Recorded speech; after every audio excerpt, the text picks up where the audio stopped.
New Guinea के प्रधानमंत्री हमारे राजदूत से बात कर रहे थे। मेरे लिए वो गुरु है, विश्व गुरु।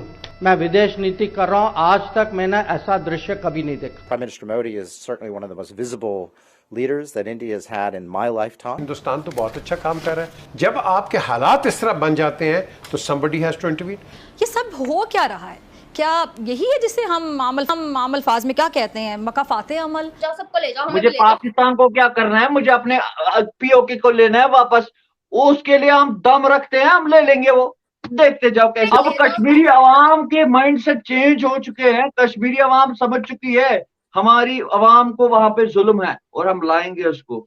अगर पाकिस्तान को बाईपास करके इंडिया अफगानिस्तान भी पहुंच गया, ईरान भी पहुंच गया, सेंट्रल एशिया भी पहुंच गया, तो पाकिस्तान का मुस्लिम कार्ड ज़ाया हो गया, जो कि पाकिस्तान पिछले 75 साल से खेल रहे हैं। वो सियासी जमात जो अपने दौरे हुकूमत में रोज नया सरप्राइज दिया करती थी, आज उसे भी हर रोज एक से बढ़कर एक सरप्राइज मिल रहा है। हम खबर है, फवाद चौधरी का सियासत छोड़ने का ऐलान सामने आया है। पाकिस्तान तहरीक इंसाफ को छोड़ने वालों का सिलसिला जारी है। वो हम एक फ्रेंडली अफगानिस्तान की बजाय अब वो एक एनिमी अफगानिस्तान हमारे सामने आया कि ये ना हो कि यार ईरान 100% इंडिया के इन्फ्लुएंस में आ जाए तो ਅਸੀਂ कितने जावांगे, and we still treat Iran as an enemy country. ये मैं आपको बताऊं, बहुत सारे लोगों को नहीं पता। The Prime Minister is such an incredible man. I feel very lucky to have met him, and I can see that he really cares about the country. Mister Narendra Modi गुरुवार को 3 देशों की यात्रा के बाद स्वदेश लौटे। अपनी 6 दिवसीय यात्रा के दौरान दुनिया के कई यादगार पल देखे गए, जिसमें पापुआ न्यू गिनी के प्रधानमंत्री का पीएम मोदी के पैर छूना, ऑस्ट्रेलिया के प्राइम मिनिस्टर का दी बॉस कहना और अमेरिकी राष्ट्रपति जो बाइडेन का प्राइम मिनिस्टर मोदी से ऑटोग्राफ मांगना शामिल है। प्राइम मिनिस्टर मोदी के साथ विदेश दौरे पर विदेश मंत्री एस जयशंकर भी थे। उन्होंने विदेश में काफी करीब से प्राइम मिनिस्टर मोदी के हर कार्यक्रम में शिरकत की। जयशंकर ने कहा कि जब हमारे prime minister Papua New Guinea में अपने विमान से उतरे और वहां के प्राइम मिनिस्टर जेम्स मरापे ने जिस तरह से उनका स्वागत किया वह अद्भुत था। उन्होंने प्राइम मिनिस्टर मोदी के पैर छुए, यह सभी ने देखा। मैं आपको यह भी बताना चाहता हूं कि उससे पहले पापुआ न्यू गिनी के प्रधानमंत्री हमारे राजदूत से बात कर रहे थे। उन्होंने उनसे कहा कि मैं भारत के प्रधानमंत्री को केवल प्रधानमंत्री नहीं मानता, वह मेरे लिए सिर्फ एक और अतिथि नहीं है, मेरे लिए वह गुरु हैं, विश्व गुरु हैं। पिछले 45 साल से मैं विदेश नीति देख रहा हूँ, उसके लिए काम कर रहा हूँ, मैंने ऐसे दृश्य नहीं देखे। न्यू गिनी के प्रधानमंत्री हमारे राजदूत से बात कर रहे थे और उन्होंने उनसे पूछा कि मैं भारत के प्रधानमंत्री को खाली प्रधानमंत्री नहीं मानता, मेरे लिए वो एक और अतिथि नहीं है, मेरे लिए वो गुरु है, विश्व गुरु। और जो आदर सम्मान जो था वो न केवल उनकी सोच थी, वो पूरे पैसिफिक की सोच थी, पूरे दुनिया की सोच थी।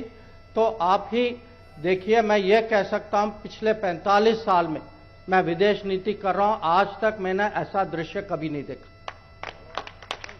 तो एक वक्त था कि इंडिया के अंदर अफगान फौजी चाहते थे, अब तालिबान भी जाएंगे ट्रेनिंग लेने, और वो तालिबान जो है वो जारी बात है फिर पाकिस्तान के बॉर्डर पे आएंगे और वो पाकिस्तान से लड़ेंगे। ये चीज़ें तो होनी है। इसीलिए पाकिस्तान भी चाहेगा कि जी हम अफगान तालिबान दुनिया इनको रिकगनाइज़ करे, लेकिन जारी बात है पाकिस्तान अकेले नहीं करना चाहता, ताकि हम अफगानिस्तान को ज़्यादा रिस्पॉन्सिबल ठहराएँ। लेकिन जो क्वेश्चन है कि जो चाबहार पोर्ट है, ये इंडिया को इससे बहुत ज़्यादा एडवांटेज है, और जिसे ये कह लें कि इंडिया को इससे काफ़ी एडवांटेज। एक तो इंटरनेशनल नॉर्थ साउथ कॉरिडोर के हवाले से जारी बात है ईरान ने इस पोर्ट को इस्तेमाल करना ही करना है, और दूसरा ये है कि इंडिया एक फैक्टर जो बड़ा डोमिनेंट है, वो कहते हैं जी कि अगर हम चाबहार पोर्ट इस्तेमाल करते हैं तो ये जो आइडिया है कि पाकिस्तान इंडिस्पेंसेबल है, कि पाकिस्तान के बगैर कुछ हो नहीं सकता, या इंडिया जो है वो सेंट्रल एशिया या अफगानिस्तान पाकिस्तान के बगैर नहीं पहुंच सकता, इस आइडिया को हमेशा के लिए आप डिस्कार्ड कर दें। सो इंडिया है ये तकलीफ दे। द क्वेश्चन इज़ कि इंडिया से अगर आप ट्रकों से चीज़ें उतार के जहाज़ों पर ला दें इंडिया में मुंबई पोर्ट से, और वो समंदर में जाएं और फिर ईरान पहुँचें,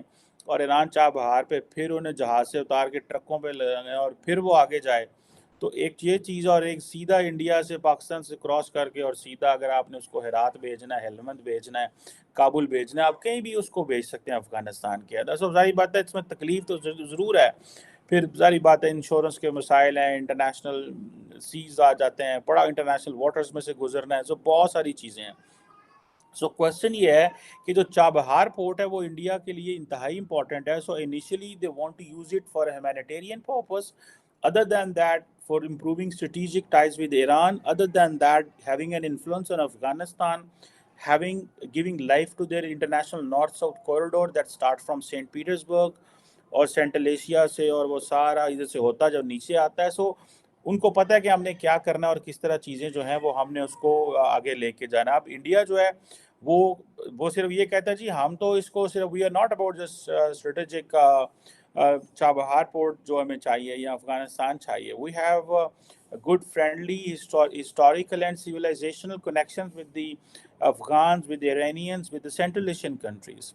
सो पाकिस्तान कहाँ पे खड़ा हुआ है? अगर पाकिस्तान को बाईपास करके इंडिया अफगानिस्तान भी पहुंच गया, ईरान भी पहुंच गया, सेंट्रल एशिया भी पहुंच गया, तो पाकिस्तान का मुस्लिम कार्ड ज़ाया हो गया जो कि पाकिस्तान पिछले 75 साल से खेल रहा है. पाकिस्तान की नेबरहुड ज़ाया होगी जो कि पिछले 75 साल से हम कह रहे हैं. अफगानिस्तान के वाले से हमारी पॉलिसी ये रही है ये स्ट्रेटेजिक डेप्थ है, हमें इसके ऊपर जो है ना वो कल को इंडिया हम पे हमला करता है तो अफगानिस्तान एक फ्रेंडली मुल्क हमारे साथ होना चाहिए, ताकि हमें अगर स्ट्राइक बैक करना है, सेकंड स्ट्राइक करनी है तो अफगानिस्तान से हम ये इस तरह के रफ आइडियाज़ जो है मिलिट्री सोल्जर्स बनाते रहते हैं, सारी बात है. बट एनी हाउ वो हम एक फ्रेंडली अफगानिस्तान की बजाय अब वो एक एनिमी अफगानिस्तान हमारे सामने आया. और इंडिया क्योंकि they are doing trade, business, economy की बातें हो रही हैं, इसीलिए पाकिस्तान के जो वज़ीर आज़म है उन्होंने रिसेंटली ईरान के साथ जो है ट्रेड जो पाकिस्तान जो ईरान और पाकिस्तान बॉर्डर के ऊपर मार्केट्स खोली हैं. ग्वादर में जो है वो उनकी बिजली आएगी ईरान के ऊपर, बिकॉज कि ये ना हो कि यार ईरान 100% इंडिया के इन्फ्लुएंस में आ जाए तो असी कितने जावांगे. And we still treat Iran as an enemy country. ये मैं आपको बताऊं बहुत सारे लोगों को नहीं पता, लेकिन Iran is treated as an enemy country in Pakistan. जो दोज पीपल वे मेक अ डिसीजन अफोर्ड कर सकते हो ना, तो फिर पाकिस्तान की 22 करोड़ की आबादी को अफोर्ड करके दिखाओ. कर सकते हो तो ले जाओ, सबको ले जाओ. मुझे पाकिस्तान को क्या करना है, मुझे अपने पीओके को लेना है वापस. उसके लिए हम दम रखते हैं, हम ले लेंगे वो.